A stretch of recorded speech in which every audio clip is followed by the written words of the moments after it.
Hello and welcome to the Whoniverse and to a brand new video, and to the finale of Doctor Who Season 1 reviewed.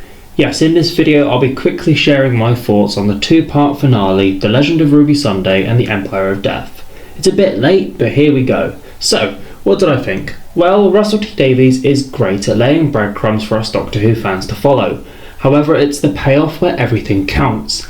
And this might just be a card that comes close to being declined. The return of Sutekh, an age-old villain to Doctor Who, was great to see, especially with the original voice actor Gabriel Wolfe, amazing voice and an awesome name. However, they changed his character quite a bit. No longer is he an Osiran from a distant planet that became base for humanity's Egyptian mythology. Now he's the leader of the Pantheon, elevated to not being a false god, not an alien, but instead he's the god of death throughout the universe. Which is an interesting take, which I'm not quite sure how I feel about. I love the redesign, making him a more monstrous foe. However, I feel he needed a chance to be the intelligent manipulator a bit more so than he is in the episode.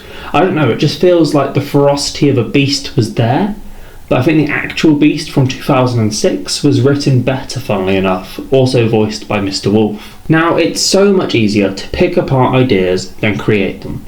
But I just felt like this finale was just lacking in some big areas. Like, I love the fact we see Rose Noble again, but her character doesn't actually serve any purpose within UNIT. She says it herself, she's investigating shoplifting, not gods and demons. I love the fact we see Sutekh again, but he's defeated by this intelligent rope we've never seen before in the Memory TARDIS, which itself is an awesome concept used in the Tales of the TARDIS series. I love how all these references surround the characters with bits and bobs from different eras, but it's all stuff from past adventures. So where does this rope come from? Over to you, Big Finish. Also, I love the stakes of Sutekh killing everywhere the TARDIS has been, thanks to a planted Susan twist triad of death, everywhere the Doctor's ever landed since the Pyramids of Mars.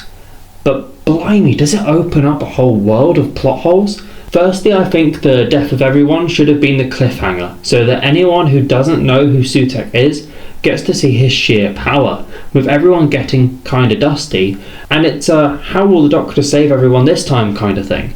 But it's also the resolution I'm struggling with. They save all of time and space by towing Sutekh into the vortex, cancelling out death. Cool, but what about all the places the TARDIS can't go anymore? Such as the time-locked Time War, and no one think of the parallel worlds. Yeah, Rose Tyler is surely dead and gone by now. Also, can you imagine some of the adventures Sutekh's been on? The Titanic must have left a mark. Never mind the events of the Big Bang 2, and Sutekh's greatest fear is Ruby's mum.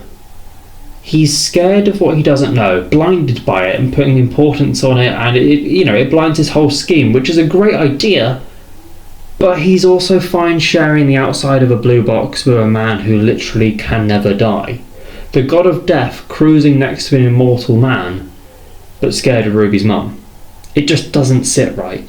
Now, Russell can write great family stuff, real gripping emotional stuff, and Ruby's reunion with her mum was great, but the mystery's resolution was a bit weak as well. I love the idea of her being an ordinary person, but the whole cloak-wearing teenager in the early 2000s isn't really it. And the whole pointing at a road sign thing was pretty dumb as well. I mean, mainly because the sign wasn't even there in the original scenes on Ruby Road in the Christmas special, or any of the flashbacks, or any of the bits where we see the Doctor go back in time. Yeah, it's not even like we were viewing it as a memory, we were viewing it in real time as the Doctor travels to these places. This finale had some really cool moments though. Like, I love the emotional beats we get. Once more, performances all round were great to watch. However, I just feel this time it had all the pieces to make greatness, but instead kind of ended up a jumble of pieces in the box. It had the misdirect with the Doctor's granddaughter Susan. Morris Gibbons was a great character, and Mrs. Flood still sent a mysterious shiver down my spine. Who knows what she's up to? I just feel like it was missing something spectacular. I mean, I'm sure the imagery, if I was a lot younger, if I was, sitting there 6, 7, 8 years old, watching it, the imagery of seeing this huge Egyptian godlike dog being towed through the TARDIS, through the vortex, with the Doctor defeating death, it's a very cool image, and it's definitely one that would stick in my mind, but as I've gotten older and as I'm still watching the show, like many people around my age, it does become difficult when there's so much surrounding it, so much lore, so much stuff that we've all experienced watching this show, different conclusions, different endings of episodes. And especially when Russell T Davies has written so many great ones before, some of the best, some people could argue, it becomes even more difficult to appreciate episodes when they're not as good or at the same level to us now.